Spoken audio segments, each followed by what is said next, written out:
Hello, and welcome to St. Catherine University's Extracurricular. In Extracurricular, we bring you heart-to-hearts and tete-a-tetes with people of exceptional insight in education. From educators and administrators to students and policymakers, this series will tap into their stories to better understand the current state of teaching and learning in the United States. I am David Stricker, and I am the Associate Professor of Education and Director of Teacher Licensure, and I'm sitting with St. Catherine University's President Rebecca Roloff in her office on the first floor of Durham Hall. We have a great show for you today.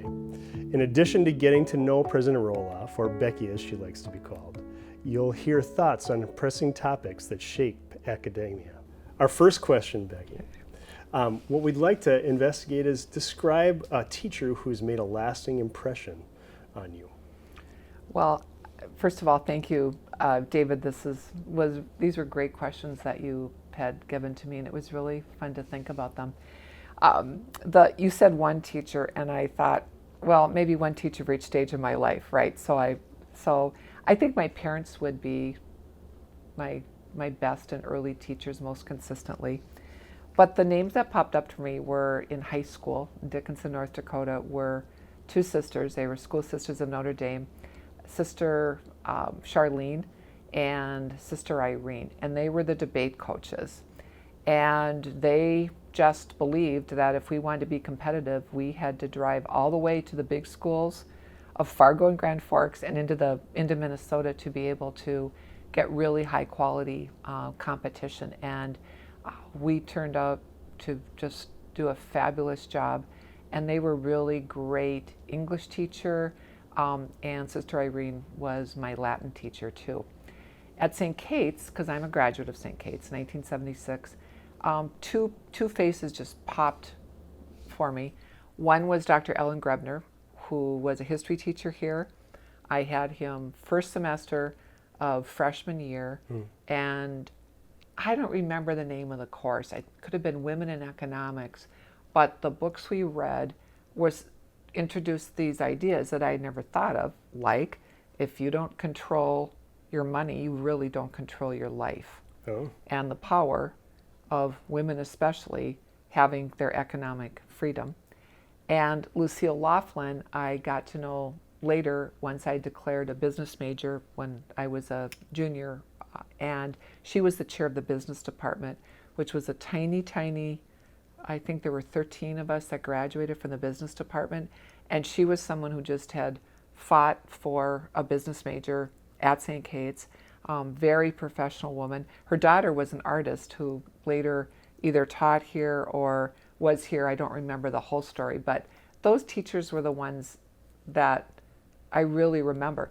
Then when I went to Harvard Business School, I had a lot of great professors there, but the one I really remember was Reggie Hertzlinger, and she taught control and accounting, which there were so many accountants and CPAs in that class, and I just made up my mind I was going to get an A, even though I wasn't an accountant.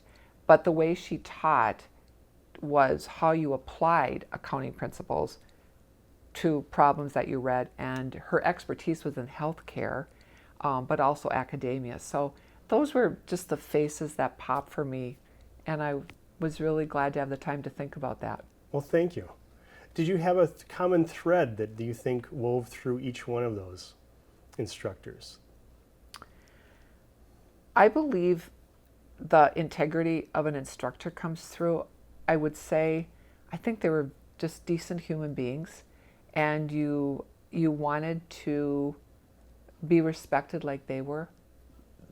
I had a lot of great teachers in my life, but I think in addition to their functional expertise, if you will, I think it was their confidence and care and drive to just pull it out of you and set the standard high. From your vantage point, our next piece is what appears to be an issue in education today. And by issue, I mean what's a big fundamental problem that is really averse to an answer, that kind of struggles with imperfect kind of solutions. From your perspective, what is an issue in education today? I think for me, there's two well, there's many, but there's two big ones that seem to affect my day-to-day life the most. And they're related, but they're different. So just a bit of context. The first one is the proportion of how we give and the source of financial aid to students. So I put myself through St. Kate's. I completely funded it. I would have qualified for all maximum financial aid from need. Now, I'm not talking merit, I'm talking need now. When I'm talking to groups, I try to have a small vessel, let's say the size of a wine glass. And I'll say in 1972 to 1976, when I came to St. Kate's and I would have qualified for maximum financial aid based on need, 80% of that state and federal aid would have been grants, and about 20% would have been loans. So someone like me who qualified for maximum assistance could leave St. Kate's with no debt. You know, I had work study, I lifeguarded on Saturdays, I cleaned houses in Highland Park, I managed the lifeguard pools in the summer. But your package, your financial aid package, that the sources the college had available for them were grants. So today, let's imagine a gallon of wine. Yeah. Okay, so it's maximum. It's much larger than that glass. It's a huge amount, but the proportion in that jug of wine is 80% loans and 20% grants. So someone from the same financial background, 40 years later, ends up with debt. That is a huge structural problem. That's not saying Kate's can't solve that. It's a problem that we as citizens and as taxpayers have chosen to not keep that proportion of grants. We've outsourced some of those loans to private companies who charge higher interest rates than we all pay for a car loan or a house loan. That is really a big issue, and that's one of the reasons people like me 40 years ago could make it through with no debt and today. And I think the chatter is about the cost. The loan thing goes back to education costs too much. And in fact, it's that mix is a significant driver of loans for proportionally for students. So that's a bucket, a great big bucket that I think is a significant issue. The other one is one that's not just peculiar to Minnesota, but it's very true in our nation, which is the gap of achievement between children of color and between white children. And in my previous role, I fought hard at the legislature for scholarships for pre-K students of greatest need, because if you don't catch those kids early and give that foundational base, you pull that gap all the way through their grade school, all the way through their high school, and they're never going to end up at St. Kate's or institutions like St. Kate's because they didn't have a solid foundation. So if that core gap isn't fixed from prenatal care, from early child care, you've set a foundation that we as a society and as an educational institution and as a community will deal with forever. It's linked to the money, but the money issue, I think, is really that proportion of it. It's how we underinvest in poor children, and unfortunately, most poor children are children of color in our community. And so that's how you end up in Minnesota, where we live, which has the largest achievement gap in high school graduation rates between children of color and between white children. Well, that just goes forward into the college system and the university system, doesn't it? Those are major issues. Those are major issues, societal issues that has to do with housing, it has to do with employment, it has to do with zip code, it has to do with how we fund public education, et cetera. Those are, there's more we could probably all terrify ourselves with, but those are two that I think are two of the issues at the core. Yeah, they certainly defy easy answer. They defy easy answer because they're so complex. You have to fix so many things. Right. And the thing on that is that we've got to figure it out. I agree. Now, what we're going to do is move on to, and what I'm interested to tap into your expertise with, is what appears to be a trend in education as opposed to these large issues. In particular, what we found is trends tend to come and go, these movements. Oftentimes, these initiatives that capture attention and then also have a major flow and an ebb to them. They're actually operational kind of definitions to big issue types of problems, workable. Themes inspire a collective effort, if you will. Yeah. What do you see as a trend in education?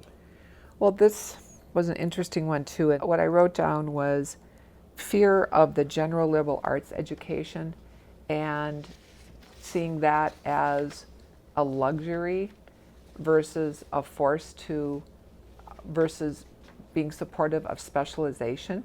And I think it's linked to the problem I talked about as an issue, which is whether we like it or not, parents, especially I think post-recession, are looking at education as an investment. So if it's an investment, what am I going to get back for it right away? And I think there's this drive toward getting a specific skill, which I completely understand. The thing that I think is a very troubling trend is people who are talking down broad education. They're talking down an educated citizenship. They're talking down the fact that college isn't your way out to a better life. I fundamentally disagree with that.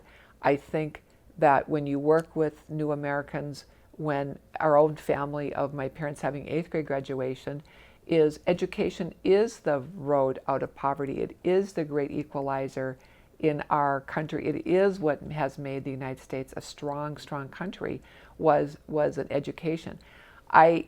So that to me is a trend that I think has large political overtones. I think it's an impact coming off the recession when middle class lives got blown up, in addition to everything else.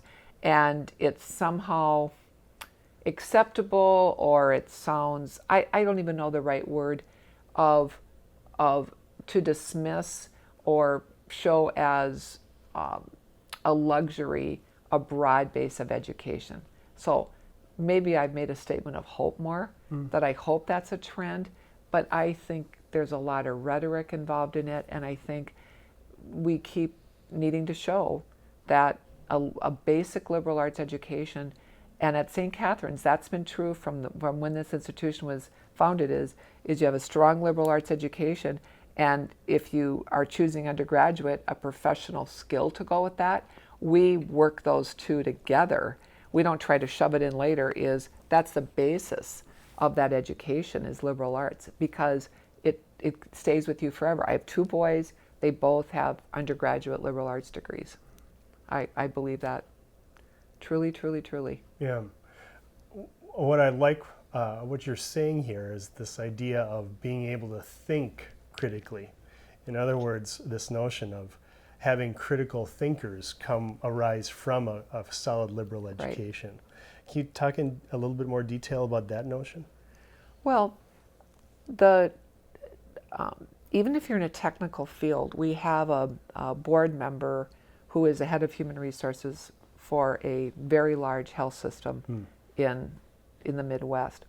She said that when she's in a meeting with, and we would call healthcare specialists, doctors, nurses, physical therapists, she can pick out immediately who's had a liberal arts education because of the problem-solving ability. And today, when pick any profession, any area, is how do you get people to think in systems? How do you get them to think interconnected? And I think another part of the liberal arts education is whatever I bring to the party, I respect what other people bring to the party too, because I know that these issues are complex, and so when I'm trying to make the best recommendation that I can in whatever area I would be in, that I can say, let me explain to you, there's 3 or 4 different opinions on this, or there's 3 or 4 ways of thinking about this. I think this would be, for right now, the best way for us to go. But you're respectful of that there's multiple ways of doing it. I think that comes from a basis in the liberal arts. It comes from seeing something multi-dimensions. And that in anything you do is helpful. And you can build anything on it. It's such a strong foundational it's the most practical thing you could do. Yeah.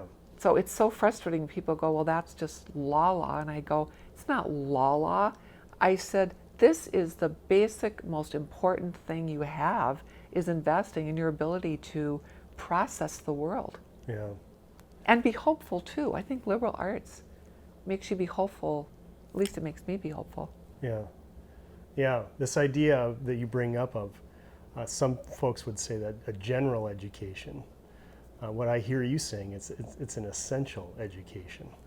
I think it's essential. I think, and putting the debate on, professional skills versus liberal arts. Last summer, I had a chance to read A Liberating Sanctuary. That's been debated in faculty meetings since 1923, right?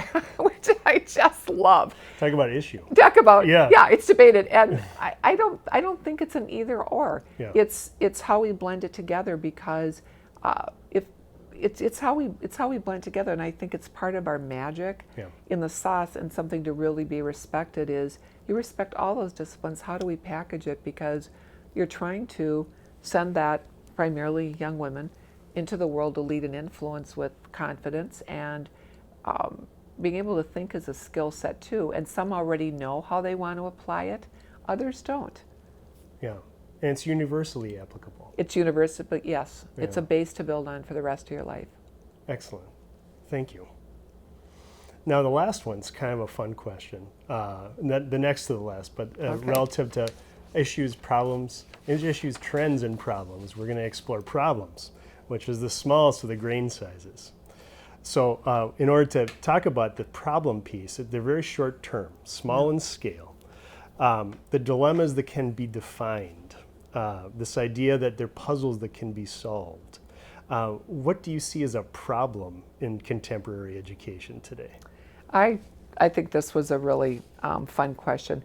I think it is keeping up with the technology that helps people be better professors and students be better learners. And I think that that's debated, or there's discussions about that probably since the printing press, right? You can imagine administrative meetings or faculty meetings that happened when people wanted to go, oh my God, they're all having pencils. Or we had to switch from chalkboards to whiteboards. If you were in school and had all your homework done, you could go to the office and run off the mimeograph machine, right? Yeah. To take your vocabulary test. And then along the way, there was great fear of, oh my God, should we let them have slide rules in the classroom? I'm sure that was a meeting, maybe years of meetings. And then it was, we diminish it with calculators. And now we have computers, and you have your iPad or your computer in. Those are just technologies. A pencil and a computer are technologies that are supposed to make it easier to learn and absorb. So I think and I think those are all temporary, because those will continue to change over time and they get better. And to be able to have the professor have the confidence of what they need and what plays to their strength. And I think to have the student understand what is really applicable, or what would really help them in this. I mean, there's some classes where there's sometimes you just have to write it down, right? And we have all the brain science that says writing it down and putting another one of your senses into it, or saying it out loud. How do you remember things, right? How do you learn things? How do you structure things? A pencil is still a really important piece of technology. Right. So this idea of what I hear you saying is the educational technology piece is making almost timeless content that everybody should learn more accessible. I like your summary of that. And the resource part of it is, because I don't know the best in a classroom of what to use. I'm not in a classroom every day. Do we have the resources and technical support to try different ways to ensure that the best way, either for that particular subject matter or for that particular teaching style, or maybe a predominant learning style, that we have access so that the right recipe or formula can be used about what's the best way for me to get it to you and for you to truly understand it and absorb it. Right. So that base of learning got stronger. Excellent. Thank you, Becky. All right. I love this last question. What would you like to hear God say to you when you arrive at the pearly gates?